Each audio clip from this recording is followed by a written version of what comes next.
ପୋଡ଼ପିଠା ଆସିଗଲା। ମୁଁ କହିଲି ରଜ ନ ଆସୁଣୁ ଆମ ଘରେ ପୋଡ଼ପିଠା ଆସିଗଲା। କାଟି ଦେଉନାହାନ୍ତି କଇଁଚିରେ, ଜଲ୍ଦି ଜଲ୍ଦି।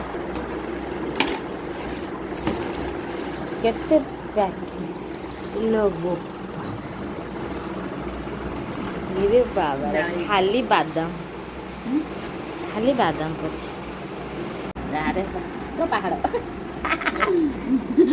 ଏଇ ଆଇଛି ସେ ଖାଇବା। ଆଉ ପୋଡ଼ପିଠା ଖାଇବା।